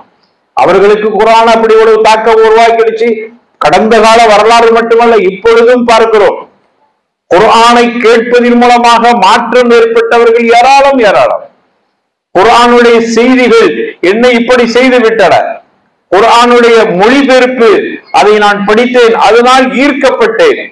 குர்ஆனுடைய வரிகள், கடவுளை தேடி குர்ஆனை படித்தேன், எனக்கு இறைவனையே கொண்டு வந்து காட்டியது குர்ஆன் என்று சொல்லி இஸ்லாத்தின் கூட்டம் கூட்டமா இந்த மார்க்கத்துல கூட்டம் கூட்டமா இன்னைக்கு வரைக்கும் சமூகத்தை, இந்த இஸ்லாத்தை ஏற்று மக்கள் வந்து கொண்டிருக்கிறார். குர்ஆனுடைய ஒரு வசனம் பல பேரை மாற்றி இருக்கிறது. யா அய்யுஹன்னாஸ் இன்னா خلقناكم من ذكر وانثى وجعلناكم شعوبا وقبائل لتعارفوا ان اكرمكم عند الله اتقاكم. இந்த ஒரு வசனம் பல பேரை மாற்றி இருக்கிறது. யா அய்யுஹன்னாஸ், மனித சமூகமே அல்லாஹ் அழைக்கிறான். மனித சமூகமே, நீங்க ஒரு ஆண் ஒரு பெண்ணின் மூலமாக படைக்கப்பட்டிருக்கிறீங்க. உங்களில் பல கோத்திரங்களாகவும் குடும்பங்களாகவும் இருப்பதற்கு நீ தஆரஃபு, அறிந்து கொள்வதற்காக வேண்டிதான். நீங்கள் ஒருவருக்கொருவர் யார் என்று அறிந்து கொள்வதற்காக வேண்டிதானே தவிர அடித்துக் கொள்வதற்கு இல்லை. அந்த குடும்பம் பெருசு, இந்த குடும்பம் சின்னது இல்ல, அடித்துக் கொள்வதற்கு அல்ல. ஷுஉபும் கபாயிலாங்கலாம். ஷுஉபு பல கிளைகளாக, கபாயில் பல கோத்திரங்களாக, இப்படி ரெண்டா பிரிச்சு வச்சிருக்கிற அது பிரிச்சது நீ தாரஃப் அறிமுகத்துக்கு தான். யாரு இது? யார் வீட்டுக்குள்ள? இதா இன்ன குடும்பத்தை சார்ந்தவர் பிள்ளை, இதுக்குத்தான். அந்த குடும்பம் ஒஸ்தி அப்படிங்கிறதுக்கு இல்ல, இந்த குடும்பம் தாழ்ந்தது அப்படிங்கிறதுக்கு இல்ல. இந்த வசனம் மாத்திருச்சு அரபுகளை. கருப்ப விழுப்ப என்ற வித்தியாசங்களை அப்படியே ஒன்று இல்லாமல் ஆக்கிவிட்டது. ஜாகிலியா காலத்து மூட பழக்கங்களை தஹ்த கதமி மௌதூஅன் அப்படின்னாங்க ரசூலுல்லாஹ். மெம்பர்ல ஏறி நின்று சொன்னார்கள். எப்பொழுது? ஹிஜ்ஜத்துல் விதாவின் பொழுது உயரத்தில் நின்று சொன்னார்கள். மக்கள் எல்லாம் பார்க்கிற அளவுக்கு இருக்கிற அந்த ஒரு பிரமாண்டமான கூட்டத்துல சொன்னாங்க, ஜாகிலியா காலத்தினுடைய மூட பழக்கத்தின் அனைத்து அம்சங்களையும் தஹ்த கதமி மௌதூஅன், என்னுடைய காலுக்கு கீழே போட்டு நான் அப்படியே சமாதியாக்கி விட்டேன் அப்படின்றாங்க அல்லாஹ்வுடைய தூதர். காரணம், உங்களில் ஏற்றத்தாழ்வு அன்று இருந்தது. கருப்ப வெளுப்ப அரபு அரபு அல்லாதவன் என்கிற வித்தியாசம் என்று இருந்தது. இன்னைக்கு நம்ம இடத்துல இருக்குதா இல்லையா? இந்த குடும்பம், அந்த தெருவு, இந்த தெருவு என்கிற வித்தியாசங்கள். குர்ஆனுடைய ஒரு வாக்கியம் அவர்களை மாற்றியது. ஏன் இன்ன வரைக்கும் அது மாற்ற இல்லையே? நமக்குள்ளே வித்தியாசம் இருக்கிறது. இந்த குடும்பத்துக்கு நம்ம சம்பந்தம் கொடுக்கிறது இல்லை, இந்த தெருவுக்கு சம்பந்தம் கொடுக்கிறது. ஒழுக்க ரீதியாக அப்படி இருக்குமானால் சந்தோஷம், நம்மவும் அதை ஆதரிப்போம். ஒழுக்க ரீதியா இந்த குடும்பத்தில் எல்லாம் ஒழுக்கம் கெட்டு போய் இருக்கிறாங்க, அதனால நாங்க சம்பந்தம் கொடுக்க மாட்டோம்னா மாஷா அல்லாஹ் தபாரக்கல்லாஹ் பாராட்டுவோம். அப்படி ஒரு தெருவையே ஒதுக்க முடியுமாங்க ஒழுக்கம் கெட்டவங்கன்னு சொல்ல முடியுமா? ஒரு குடும்பத்தையே அப்படி சொல்லிட முடியுமா? யாரு ஒழுக்கம் கெட்டவர் அவர்களுக்கு சம்பந்தம் கொடுக்க மாட்டோமா? மாஷா அல்லாஹ் தபாரக்கல்லாஹ். ஆனால் இஸ்லாம் சொல்லுகிற அடிப்படைக்கு நாம் மௌனமாக இருக்கிறோம். நமக்கு எந்த மாற்றத்தையும் குர்ஆன் உருவாக்கவில்லையே. நமக்கிட்ட அந்த ஜாகிலியத்து பண்பாடு இருக்கிறது. அது ஜாகிலியத்து பண்பாடு, நாகரிகமற்ற பண்பாடு. அப்ப நபிகள் நாயகம் ரசூலுல்லாஹி ஸல்லல்லாஹு அலைஹி வஸல்லம் அதைத்தான் சொன்னாங்க. ஜாகிலியா காலத்து அனைத்து மூட பழக்கங்களையும் நான் காலில் போட்டு மிதித்து விட்டேன். அதில் பிரதானது அரபு அரபு அல்லாதவர்களுக்கு மத்தியில வித்தியாசம், இந்த நிறத்தால் இனத்தால் இப்படி பாகுபாடு பார்க்கப்பட்டன. யா அய்யுஹன்னாஸ் இன்னா ஹலக்னாக்கும் மின் ذكرٍ وأنثى وجعلناكم شعوبا وقبائل لتعارفوا إن أكرمكم عند الله أتقاكم. உங்களில் யார் சிறந்தவர் தெரியுமா? யார்கிட்ட தக்வா இருக்குது அவர்தான் சிறந்தவர். பிறப்புக்கும் எல்லா உயிருக்கும் சிறப்போவார், செய்தொழில் வேற்றுமையார். இதான் ஒரு பிறக்கிறது எல்லாம் ஒரே மாதிரிதான் எல்லாரும் பிறக்கிறார். என்ன சிறப்பு இருக்கிறது? செய்தொழில் வேற்றுமையா. அவர்கள் செய்யக்கூடிய அமலை பொறுத்து, வேலையை பொறுத்து வித்தியாசங்கள் இருக்கிறது. நல்ல காரியத்தை செய்தால் நல்லவன் என்று பாராட்டப்படுகிறான். அப்படி வேண்டுமானால் நல்லவன் கெட்டவன் என்று பிரித்து பாருங்கள். நல்லவன் கெட்டவன் பிரித்து பார்க்கிறதுக்கு மார்க்கத்துல இடம் இருக்கிறது. ஒரு தீய பழக்க உடையவன் அவன் கீழ் ஜாதி, சொல்லுங்க, பிரச்சனை இல்லை. ஆனால் எல்லாத்திலும் சரியாக இருக்கிறவனை மனிதனை கொண்டு நாம் வித்தியாசப்படுத்துவதற்கு மார்க்கத்தில் அனுமதி இல்லை. அது எப்படி பிறப்பால் வித்தியாசப்படும்? எல்லாரும் ஒரே மாதிரி தானே. யார் இன்ன அக்கிரமுக்கும் இன்தல்லாஹி அத்தகாக்கும், யார்கிட்ட தக்வா இருக்குதோ அவர்தான் அல்லாஹ் இடத்துல உயர்ந்தவர் அப்படின்னு அல்லாஹ் குர்ஆன்ல சொல்றான். இந்த வசனத்தை ஆய்வு செய்து எத்தனை பேர் இஸ்லாத்தை ஏற்றிருக்கிறார்கள் தெரியுமா? இந்த ஒரு வசனம் எனக்கு அவ்வளவு பெரிய ஒரு மாற்றத்தை உருவாக்கிச்சு. திருக்குறளையும் அப்படி இருந்தாலும் கூட திருக்குறள் வார்த்தை அளவில் இருந்தது. எந்த தமிழனை அப்படி மாற்றிச்சு? தமிழன்ட்ட ஜாதி இருக்குது, திருக்குறள் தானே சொல்லிச்சு பிறப்புக்கும் எல்லா உயிருக்கும் சிறப்போவா, செய்தொழில் வேற்றுமையா. யாரையும் மாற்றம் கொடுக்கலையே.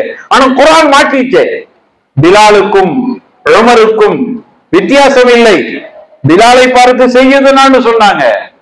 யாரு? உமர் சொல்கிறார் செய்யதுனா எங்களுடைய தலைவர். எப்படி சொல்றாங்க? இத்தனைக்கு பிலால் அடிமை, அரபு அல்லாதவர், மொழியாலும் வேறுபடுகிறார், நிறத்தாலும் வேறுபடுகிறார், ஹபஷா நாட்டை சார்ந்தவர். இங்கு மொழிக்குன்னு ஒரு பண்பை கொடுக்கிறான். அவன் தமிழன் சிறந்தவன் அப்படிங்கிறான். அப்ப சிறப்புக்குமே அது வர இல்லையா? அந்த குரல் இவனை மாற்றத்தை கொடுக்கலையே. ஆனா குர்ஆன் மாற்றத்தை கொடுத்தது. மாற்றத்தை கொடுக்கிற அளவுக்கு உண்டான ஒரு வலிமை குர்ஆனுக்கு இருந்தது. மற்றவைகள் எல்லாம் சும்மா அழகா சொல்லிட்டு போறதுக்கு கவிதை நடக்க வேண்டுமானால் இருக்கலாம். குர்ஆன் அப்படி அல்ல.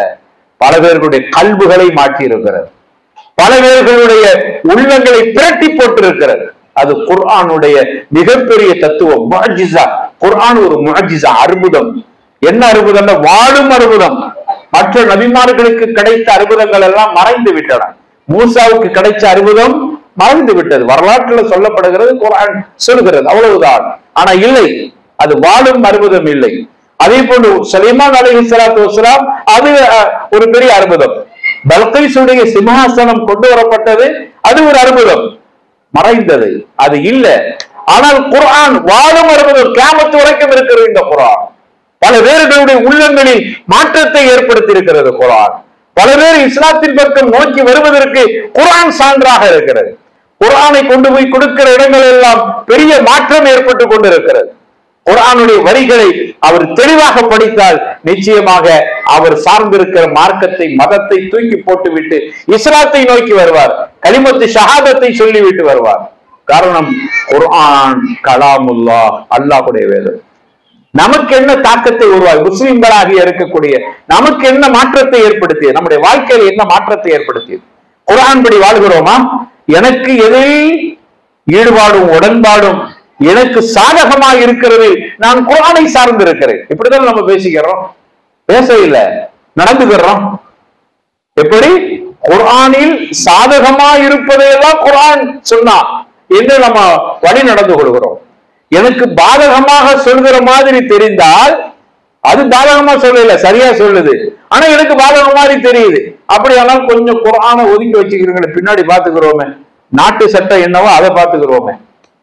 அப்ப குர்ஆன் கலாமுல்லான்னு சொன்னது, அதை விசுவாசம் கொண்டோம் என்று சொல்வது, மற்ற பேருக்கு தாக்கத்தை உருவாக்கியது என்று பேசியது, மற்ற பேருக்கு தாக்கத்தை உருவாக்கியது என்று படித்தது வரலாற்றிலே இருக்கிறதே தவிர என்னுடைய வாழ்க்கையில இல்லையே. வரலாறை படைத்திருக்கிறார்களே தவிர நான் படித்திருக்கிறதே தவிர நான் படைக்கவில்லையே. இது கேள்வி அல்லவா இல்லையா? இதைத்தான் நாம் இங்க யோசிக்க கடமைப்பட்டோம். எனவே குர்ஆன் என்பது அது வாழும் ஒரு அற்புதம், முஅஜிஸா. குர்ஆனுடைய வசனங்களை படிக்க படிக்க நம்முடைய உள்ளங்களில் மாற்றம் ஏற்பட்டு கொண்டே இருக்க வேண்டும். குர்ஆனுடைய வசனங்கள் ஒவ்வொன்றும் என்னுடைய இதயத்தில் பெரும் மாற்றத்தை உருவாக்க வேண்டும். இப்படி வரலாற்று நெடுக அந்த மாற்றங்களை பார்க்க இன்று வரைக்கும் பல பேர்களை மாற்றிக்கொண்டு ஆய்வு செஞ்சுட்டே இருக்கிறாங்க. இப்னு உமர் சொல்றாங்க, 8 ஆண்டுகள் நான் சூரத்து பக்ராவை ஆய்வு செய்தேன். 8 வருஷம் அப்படின்னா என்ன அர்த்தம்? என் வாழ்க்கையில் செயல்படுத்தி ஒவ்வொரு வரி வரியாக செயல்படுத்தினார்கள் வாழ்க்கை. நாம குர்ஆன பல சட்டங்களை குர்ஆனிலிருந்து தெரிந்து கொள்கிறோம், பல கருத்துக்களை படிக்கிறோம். எதில் மாற்றம்? நீங்கள் தனியா உட்கார்ந்து சிந்திச்சு பாருங்க, தனியா உட்கார்ந்து சிந்திச்சு பாருங்க. குர்ஆனில் என் வாழ்க்கையில் இந்த வசனம் இப்படியான ஒரு பாதிப்பை, இப்படியான ஒரு தாக்கத்தை, பாதிப்பான தாக்கத்தை ஏற்படுத்தியது, இப்படியான மாற்றத்தை ஏற்படுத்திய என் வாழ்க்கையில் அப்படின்னு சொல்றதுக்கு ஏதாவது குர்ஆன்ல இருக்காரு கொஞ்சம் தேடி பாருங்க. அல்லது இல்ல, கடந்த காலத்தில் இல்லை என்றால் அதனால் குற்றம் அல்ல, வருங்காலங்கள் இருக்கிற மாதிரி ஆக்கிக்கிறேன். குர்ஆனை படிக்கும் போது, வாசிக்கிற பொழுது, இந்த வசனத்துல அல்லாஹ் இப்படி சொல்றான், நான் என்ன அப்படியே மாத்திக்கிறேன், என் வாழ்க்கையை அப்படியே மாத்திக்கிறேன், ஹராமின் பக்கம் போக மாட்டேன் சொல்லிட்டான் அல்லாஹ். ஹராம்னு, வட்டி ஹராம்ன்றான். வட்டி சார்ந்த, வட்டி மாதிரி இருக்கிற, வட்டியாக வட்டி இல்லையா என்று சந்தேகப்படுவ அனைத்து விட்டு ஒதுங்கிக் கொள்கிறேன். காரணம் அல்லாஹ் தடுக்கிறான். இப்படி ஒவ்வொன்றாக குர்ஆனுடைய வசனங்களை ஆய்வு செய்து நம்ம வாழ்க்கையில் குர்ஆனாகவே வாழ்ந்து காட்டணும். சஹாபாக்கள் எப்படித்தானே வாழ்ந்து காட்டினாங்க, குர்ஆனை வாழ்ந்து காட்டணும். ஆயிஷா நாயிட்ட போய் கேட்கப்படுகிறது, சஹாபாக்கள் போய் கேட்கிறாங்க, நபிகள் நாயகம் உங்களுடைய வீட்டில் கணவனாக எப்படி இருந்தாங்க? இது ஆண்கள்கிட்ட சொல்ல வேண்டிய விஷயங்கள் இருந்தாலும் உங்கள்கிட்ட சொல்றேன், நீங்க ஆண்கள்கிட்ட சொல்லிக்கிறீங்க. எப்படி நபிகள் நாயகம் கணவனாக உங்க வீட்டில் எப்படி இருந்தார்? ஆயிஷா என்ன பதில் சொன்னாங்க தெரியுமா? நம்ம எப்படி சொல்லுவோம் கொஞ்சம் யோசிச்சு பாருங்க. எங்க அவனை பத்தி ஏன் கேக்குறீங்க?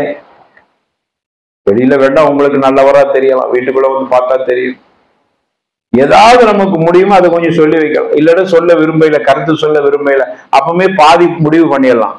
அப்ப அவர் அங்க வீட்டுக்குள் சரியா இல்லைன்னு ஆயிஷா நாய் அழகா சொன்னாங்க, ஒரு கணவன் எப்படி இருக்க வேண்டுமோ அப்படி இருப்பார். எப்படி பாருங்க, நபிகள் நாயகங்கிறது ரெண்டாவது, இவங்களுக்கு கணவன் என்கிற அடிப்படையில சொல்றாங்க. ஒரு கணவன் தன் இல்லத்தில் எப்படி இருக்க வேண்டுமோ அப்படி இருப்பார். எல்லா கணவனுக்கும் அதை சொல்லி காமிக்கிறான், ஒரு கணவன் இப்படித்தான் இருக்கணும் அப்படின்னு சொல்லி காட்டுறாங்க. முடிஞ்சிச்சா? அடுத்து கேட்கிறாங்க, வந்தவங்கள்ட்டே கேள்விக்கு பதில் சொல்றது ஒன்று, சில நேரங்கள்ல கேள்விக்கு கேள்வியே பதில். கேள்வி கேட்கிறார், ஆயிஷா நாய் கேள்வி கேட்கிறார்.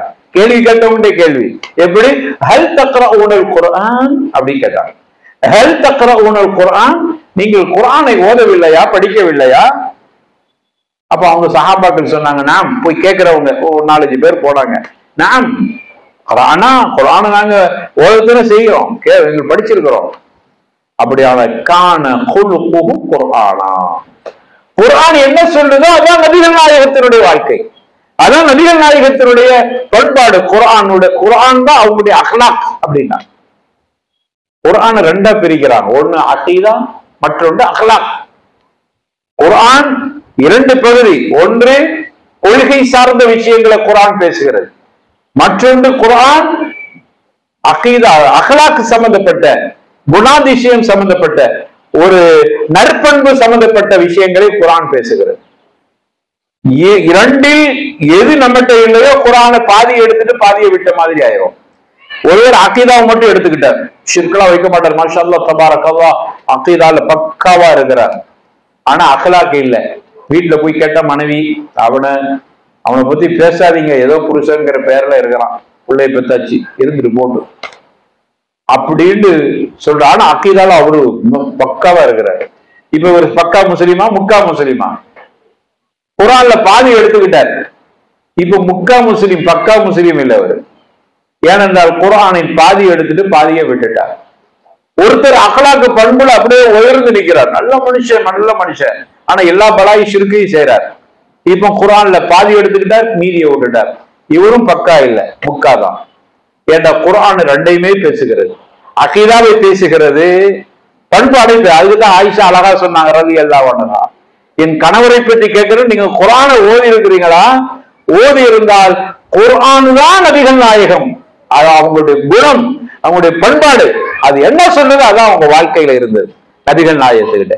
எனவே நபிகள் நாயகத்தை பொறுத்தவரையில குர்ஆனாக வாழ்ந்தார். நபிகள் நாயகம் மட்டுமல்ல, ஆயிஷாவும் குர்ஆனாக வாழ்ந்தார்.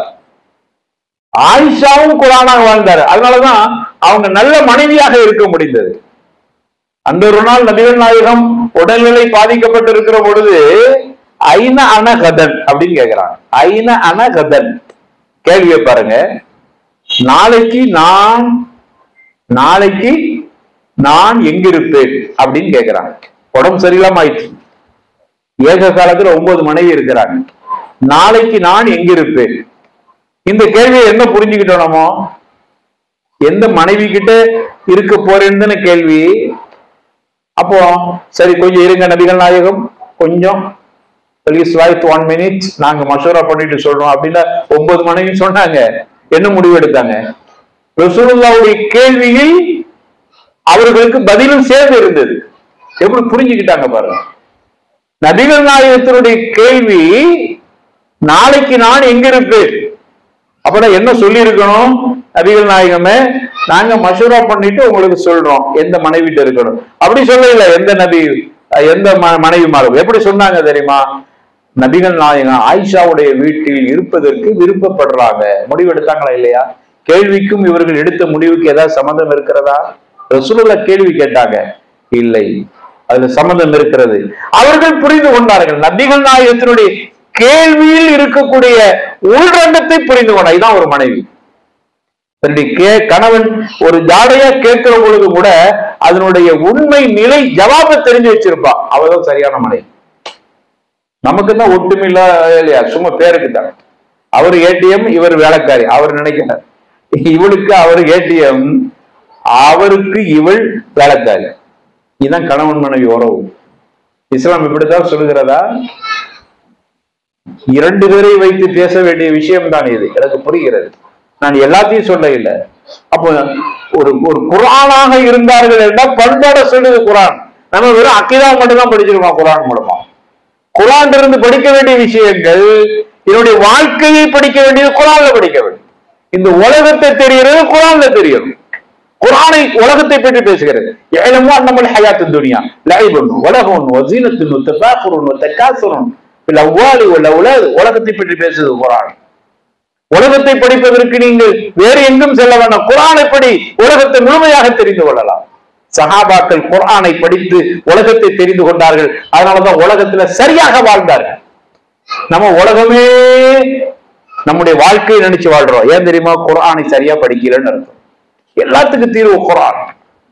எதை பற்றி வேண்டுமானாலும் குர்ஆனை பாருங்கள். மனக்குழப்பமா? எங்கும் செல்ல வேண்டாம், குர்ஆனை ஓதுங்கள், மனக்குழப்பம் தீர்ந்து விடும். வாழ்க்கையில் கஷ்டமா?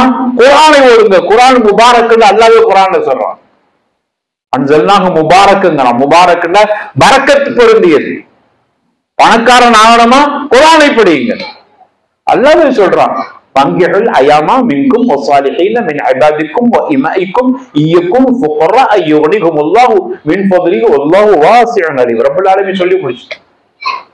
உங்கள துணை இல்லாதவர்களுக்கு திருமணம் செய்து வையுங்கள்.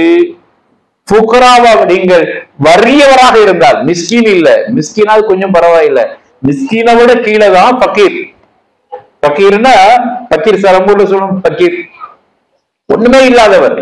அப்படி இருந்தாலும் கூட அல்லாஹ்வுடைய ஃபضலால், கிருபையால், ரஹ்மத்தால், கருணையால் உங்களை செல்வந்தராக ஆக்கி விடுவான். குர்ஆன் தீர்வு சொல்லுது, பொருளாதார தீர்வை சொல்லுகிறது குர்ஆன். அது எப்படிப்பா? வல்லாஹு வாசிஉன் அலீம். அல்லாஹ் பதில் சொல்லிட்டான். அது எப்படிப்பா? அவன் பக்கீரா இருக்கிறவன் எப்படி? அவனுக்கே சாப்பாடு இல்லை, கல்யாணம் முடிச்சுட்டா வசதியாயிருவான்னா எப்படி? அது சத்தியமா சாத்தியமா தெரியலையே அப்படின்னு யாராவது நீங்க யோசிச்சு அல்லாஹ் பதில் சொல்ற அந்த வசனத்துக்கு கீழே வல்லாஹு வாசிஉன் அலீம். அல்லாஹ் விசாலமானவன். நீ அதை பத்தி யோசிக்கிறா? அல்லாஹ் விசாலமானவன். அது எப்படி சாத்தியமாகும்? கண்டிப்பாக ஆகும். அல்லாஹ் ரப்பல் ஆலமீன் அதற்கான வாய்ப்பை கொடுக்கிறான், பரக்கத்தாக்குவான். யாராவது இது தப்பா புரிஞ்சுக்கிட்டு அப்ப பெரிய பணக்காரன் கோடீஸ்வரன் ஊர்லயே நான் தான் பெரிய பணக்காரன் ஆயிடுவானோ, அவர் அந்த ஆஜார் இந்த ஆஜார் இல்ல. நம்ம கீழக்கரையில யாரு பணக்காரன்? குர்ஆன் சொல்லுது, படிச்சு பாருங்க, பணக்காரன் அப்படின்னு அர்த்தம் இல்ல. தன்னிறை உள்ளவனாக ஆக்கிடுவாங்க. நல்லா தன்னிறை உள்ள புரிகிறதா? கொஞ்சமா இருக்கும், அல்ஹம்துலில்லாஹ் மன நிறைவு. நீங்க இந்த பணக்காரங்கிட்ட எல்லாம் போய் கேட்டு பாருங்க, தன்னிறைவு அடைந்து விட்டீர்களான்னு கேளுங்க. தன்னிறைவு அடைஞ்சா அவர் எல்லாத்தையும் மூடிட்டு பேசாம வந்து ஊர்ல இருந்திருப்பாரு. அவர் இன்னும் சம்பாதிக்கிறாரு பாவம். தன்னிறைவு யாரும் அடையல, இன்னும் தேவைப்பட்டுக்கிட்டே இருக்குது. சொத்து சொத்தா வாங்கினாலும் இன்னும் தேவை. சென்னையில தான் வாங்கி இருக்குது, இப்ப எங்க வாங்கணும்? ஹாங்காங்ல வாங்கணும். இன்னும் அடுத்த சொத்து எங்க வாங்கணும்? துபாயில வாங்கணும். அடுத்து எங்க? அபுதாபியில வாங்கணும். அடுத்து எங்க வாங்கணும்? அமெரிக்கால வாங்கணும். வருவதில் ஆசை, தன்னிறைவு இல்ல. அல்லாஹ் சொல்ற தன்னிறைவை கொடுத்து விடுவோங்கிறான். தன்னிறைவு வந்து அவன் பெரிய பணக்காரன். அதைத்தான் குர்ஆன் பேசுகிறது. பொருளாதாரம் இங்க வந்து பாருங்க, நீ உலகத்தை சரியா புரிஞ்சிட்டா உன்னுடைய பொருளாதாரம் திட்டங்கள், நீ போட்டிருக்கிற அந்த வரவு செலவு அனைத்தும் சரியா வந்துடும். ஏன் கணக்கு சரியா வர மாட்டேங்குது? துண்டு விடுத. நீ போட்ட பெரிய பட்ஜெட், என்ன பட்ஜெட்? அங்க சொத்த வாங்கணும், இங்க சொத்த வாங்கணும் போட்டிருக்கிறிய, அதுல துண்டு விடுது. நான் சரி சாப்பாட்டுல துண்டு விட இல்ல, நம்ம போட்ட பட்ஜெட்ல துண்டு விடுது. நீ குர்ஆனை படி, குர்ஆன் உனக்கு தீர்வு சொல்லும். அந்த துண்டு விழுந்த பட்ஜெட்லாம் சரியாயிரும். அது வாங்கி சரியாகுதா? வாங்கா இல்ல, மன திருப்தி வந்து விடும். அல்ஹம்துலில்லாஹ், இது போதும். நாளைக்கு மொத்தா போயிட்டா அவ்வளோத்தையும் விட்டுட்டு போறோம், முடிஞ்சிச்சு. நாளைக்கு மொத்தா போயிட்டா எதுவுமே இல்லை எனக்கு. அப்ப இதெல்லாம் வாங்கி போட்டு எதுக்கு? அதற்காக வேண்டி தொழுகையை வீணடித்து, அதற்காக வேண்டி ஹராம் ஹலாலை பார்த்து, அதுக்காக வேண்டி தஸ்பீஹாத்துகளை விட்டு, அதற்காக வேண்டி பல பொய்களை சொல்லி பல சொத்துக்களை வாங்கி இருக்கிறது. இதை விட வேற என்ன வேண்டும்? நான் வாங்கிய சொத்துக்கள் எப்படி? பல பேர் நீங்க கேளுங்கள், பல சொத்துக்களை வச்சிருக்காங்க, பல பொய்களை சொல்லியிருக்கான்னு அர்த்தம். நான் எல்லாத்தையும் சொல்லல, தப்பா புரிஞ்சுக்கிற கூட. அல்லாஹ் பரக்கத்து செஞ்சு ஹலாலா பொய்யே சொல்லாம நீதமா நடந்து அப்படி நிறைய சொத்து வாங்கினவங்களும் இருக்கிறாங்க. அல்லாஹ் அவர்களுக்கு பரக்கத்து கொடுக்கட்டும். அதிகமானவர்களை சொல்கிறேன், தப்பா நினைச்சுக்கிறேன். நீங்க குர்ஆனை படிங்க, மன திருப்தி அல்லாஹ் கொடுத்துருவான். மன சோர்வில் இருந்து காப்பாற்றப்படுவோம். குடும்பத்துல நிம்மதியோடு இருப்பீங்க, ராஹத்து. குர்ஆனை தினமும் ஓதுற பழக்கத்தை வச்சுக்கிறது. குர்ஆனை தினமும் ஒரு பக்கமாவது ஓதுங்க. அதைத்தான் சொல்றது. எந்த சூழ்நிலையிலும் காலையில குர்ஆனை ஓதுறதுல இருந்து, இன்னைக்கு நமக்கு நிறைய வேலை இருக்கு, உடம்பு அழுப்பா இருக்கு, பரவாயில்ல, ஒரு அரை பக்கமாவது ஓதுங்க. குர்ஆன் பரக்கத், மனசுல ராகம், கல்புல நிம்மதி, துமஅனீனத். நம்முடைய அன்னைக்கு முழுக்க உங்களுக்கு அழகான ஒரு நஷீத், ஒரு உற்சாகம், சோர்வின்மை, இது எல்லாமே இந்த குர்ஆன் கொடுக்கும். அப்ப குர்ஆன் இன்னைக்கு வரைக்கும் நமக்கு பெரிய தாக்கத்தை உருவாக்கி கொண்டிருக்கும். அது மிகப்பெரிய ஒரு சாதனையாக குர்ஆன் ஒரு அற்புதமாக காட்டிக் கொண்டிருக்கிறது. குர்ஆனை நாம் அந்த விதத்தில் அதனுடைய பொருள்களை உணர்ந்து அது என்ன சொல்லுது என்பதை தெரிந்து அதனுடைய தப்சீர்களை படித்து தினமும் குர்ஆனோடு பயணிக்கிற பொழுது உள்ளபடியாக நம்முடைய வாழ்க்கையில் பெரும் மாற்றங்களை தாக்கத்தையும் அந்த குர்ஆன் ஏற்படுத்தும். அல்லாஹ் ரப்பல் ஆலமீன் அப்படியான ஒரு மார்க்கத்தை அப்படியான ஒரு மாற்றத்தை குர்ஆன் நமக்கு ஏற்படுத்த வேண்டும் என்று அல்லாஹ்விடத்துல துஆ செய்து நாம் அனைவர்களுக்கும் நிம்மதியான வாழ்க்கையும் சுகமான ஒரு அனுபவத்தையும் அல்லாஹ் ரப்பல் ஆலமீன் குர்ஆனின் மூலமாக தர வேண்டும் என்று அல்லாஹ்விடத்துல நான் துஆ செய்து கொள்கிறேன். நீங்களும் துஆ செய்து கொள்ளுங்கள். வாஃபு தஅவானா அனில் ஹம்துலில்லாஹி ரப்பில் ஆலமீன். அஸ்ஸலாமு அலைக்கும் வ ரஹ்மத்துல்லாஹி வ பரக்காத்துஹு.